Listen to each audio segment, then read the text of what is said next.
মৰমৰ ছাত্ৰ ছাত্ৰীসকল, মই যে তোমালোকক শংকৰদেৱ শিশু নিকেতন বিদ্যালয়ৰ পঞ্চম শ্ৰেণীৰ অসমীয়া বিষয়ৰ তোমালোকৰ পাঠ নম্বৰ 24 বিস্কুটৰ টোপোলা এই লেচনটোৰ তোমালোকৰ পাঠভিত্তিক প্ৰশ্নবিলাক উত্তৰ কৰাই দিব লৈছোঁ। গতিকে তোমালোকে ভালদৰে মন কৰিবা। ইয়াত দিয়া আছে তোমালোকৰ ডক্টৰ জয়কান্ত শৰ্মা। গতিকে এইটো হৈছে তোমালোকৰ লেখক। ইয়াৰ পিছত তোমালোকে ইয়াৰ পাঠভিত্তিক প্ৰশ্নবিলাক এবাৰ ভালদৰে চাই ল'বা। মই উত্তৰবিলাক কৰাই দিছোঁ। গতিকে এই প্ৰশ্নবিলাক খুবেই ইম্পৰ্টেণ্ট। গতিকে পৰীক্ষাত তোমালোকৰ আহিব পাৰে। গতিকে প্ৰথমতে মই প্ৰশ্নবিলাক তোমালোকক একাধিক্ৰমে ইয়াত লিখাইও দিছোঁ, চাই ল'বা। প্ৰথম স্তম্ভটোত থকা শব্দবোৰ অৰ্থ দ্বিতীয় স্তম্ভত দিয়া শব্দৰ পৰা বিচাৰি উলিওৱা। গতিকে তোমালোকক কি কৰিব কৈছে, প্ৰথম স্তম্ভত দিয়া আছে আৰু দ্বিতীয় স্তম্ভত দিয়া আছে। গতিকে এই প্ৰশ্নবিলাকৰ উত্তৰ তোমালোকে কি কৰিবা, বিচাৰি উলিয়াব লাগে। প্ৰথমতে তোমালোকে ইয়াত চাবা, ল'ৰা ধপৰা লিখা আছে, হেঁচা ঠেলা, খঙতে মূৰৰ চুলি আগ পোৱা, গুজৰি গুমৰি, হৰণ ভগন আৰু উকি। গতিকে তোমালোকে এই শব্দবিলাকৰ অৰ্থবিলাক এইফালে তোমালোকৰ দ্বিতীয় স্তম্ভত দিয়া আছে। গতিকে তোমালোকে কোনটো মিলিছে, গতিকে তোমালোকে তাৰ পৰা চাই মিলাই লিখিবা। গতিকে মনত ৰাখিবা, ল'ৰা ধপৰা মানে কি, মনত ৰাখিবা, ল'ৰা ধপৰা মানে হৈছে তোমালোকৰ খৰখেদা। গতিকে তোমালোকে এইটো যিটো ল'ৰা ধপৰা আছে, এইটো কাৰ লগত মিলিব, গতিকে মই তোমালোকে মিলাই দেখুৱাইছোঁ, চাবা। এইটো তোমালোকে ইয়াৰ লগত মিলাবা, এই খৰখেদা লগোৱা। গতিকে ল'ৰা ধপৰা মানে খৰখেদা লগোৱা। আৰু হেঁচা টেপা মানে কি, তোমালোকে মনত ৰাখিবা, ঠেলা হেঁচা। গতিকে তোমালোকে এইটো কাৰ লগত মিলাবা, এইটোৰ লগত শব্দটো মিলাবা, এইটোৰ লগত, হেঁচা টেলাৰ লগত। ইয়াৰ পিছত তোমালোকে নেক্সট কি কৰিবা, ইয়াৰ পিছত খঙে কৈছে মূৰৰ চুলিৰ আগ পোৱা। গতিকে মনত ৰাখি মনে মনে খং উঠা। আৰু ইয়াত কি দিয়া আছে তোমালোকৰ, খঙত একো নাই হোৱা, মানে মনে মনে খং উঠা। গতিকে তোমালোকে কি কৰিবা, এইটো মনে মনে খং উঠাত এইটো লগাই দিবা, এইটো ইয়াৰ লগত লগাবা। তাৰপিছত ইয়াত দিছে গুজৰি গুমৰি। এইটো তোমালোকৰ ইয়াত ভুল হৈছে, এইটো ইয়াৰ পৰা এইটো লাগিব, এইটো মই ইয়াৰ পৰা লগাই পালোঁ, এইটো ইয়াৰ পৰা হ'ব। তাৰপিছত আছে গুজৰি গুমৰি মানে কৈছে খঙত একো নাই হোৱা, মানে কৈছে খঙত কিছে একো নাই হোৱা বুলি কোৱাখিনিক আমি কিছু এইটোৰ লগত মিলাম। আৰু ইয়াত হৰণ ভগা দিছে, হৰণ ভগা মানে কি, মনত ৰাখিবা, ক্ষয় ক্ষতি। হৰণ ভগা মানে কি, ক্ষয় ক্ষতি। আৰু উকি মানে হৈছে দূৰৰ পৰা মৰা, শুনাকৈ মৰা চিঞৰ। দূৰৰ পৰা মৰা মানে দূৰৰ পৰা শুনাকৈ মৰা চিঞৰটোক আমি উকি বুলি কওঁ। ইয়াৰ পিছত তোমালোকে নেক্সট প্ৰশ্ন চাবা, ল'ৰা ধপৰা মানে তোমালোকৰ বাক্য ৰচনা কৰিব দিছে, ল'ৰা ধপৰা। গতিকে মই ইয়াৰ উত্তৰবিলাক তোমালোকে এবাৰ কৰাই দিছোঁ। গতিকে তোমালোকে ইয়াত মিলাই চাব দৰকাৰ নাই, মই তোমালোকক কৰাই দিছোঁ। খৰখেদা লগোৱা, হেঁচা টেপা মানে ঠেলা ঠেলি, খঙে মূৰৰ চুলিৰ আগ পোৱা মানে মনে মনে খং উঠা, গুজৰি গুমৰি মানে খঙত একো নাই হোৱা, হৰণ ভগন মানে ক্ষয় ক্ষতি, আৰু উকি মানে দূৰৰ পৰা শুনাকৈ মৰা চিঞৰ। এই গোটেইখিনি কথা ইয়াত লিখাই দিছোঁ। গতিকে তোমালোকে ইয়াৰ পৰা চাই ল'ব পাৰিবা। ইয়াৰ পিছত নেক্সট প্ৰশ্নলৈ যাওঁ আমি।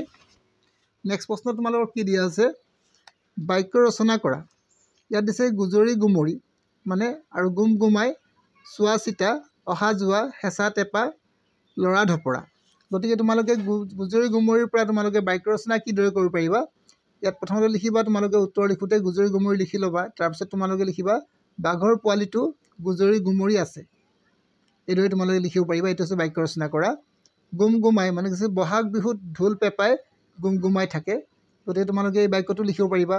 ইয়াৰ পিছত চোৱা চিতা যদি তোমালোকক দিয়ে, তোমালোকে মা দেউতাই আমাক চোৱা চিতা কৰে।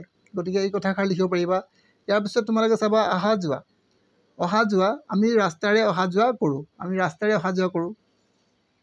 হেঁচা টেপা মানে বাছত উঠা সময়ত হেঁচা টেপা হয়, মনত ৰাখিবা।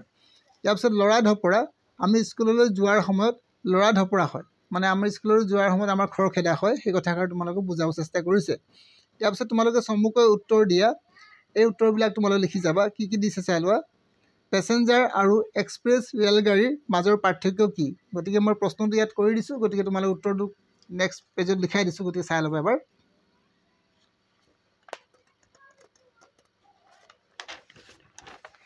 নেক্সট পেজত মই তোমালোকে ইয়াত লিখাই দিছোঁ। ইয়াত দিছে পেচেঞ্জাৰ ৰেলগাড়ীবোৰ সৰু ষ্টেচনত ৰয়, কিন্তু এক্সপ্ৰেছ ৰেলগাড়ীবোৰ ডাঙৰ ষ্টেচনত ৰয়, মনত ৰাখিবা। এইটো হৈছে তেওঁলোকৰ পাৰ্থক্য। আৰু ঘগ্ৰাপাৰা ষ্টেচনত এক্সপ্ৰেছ ৰেলগাড়ী কিয় নৰয়? গতিকে মনত ৰাখিবা, ঘাগ্ৰাপাৰা ৰেল এটা সৰু ষ্টেচন, সেইবাবে তাত ৰেলগাড়ী সৰু ৰেল মানে আছে তাত পেচেঞ্জাৰ ৰেলগাড়ীবিলাক নৰয় মনত ৰাখিবা ইয়াত পেচেঞ্জাৰ থাকি গৈছে এক্সপ্ৰেছ দিছে সেই ষ্টেচনত এক্সপ্ৰেছ ৰেলগাড়ীবিলাক নৰয় ইয়াত এক্সপ্ৰেছ থাকিব দেখিব লাগিব থাকি গৈছে ইয়াত লিখিবা তোমালোকে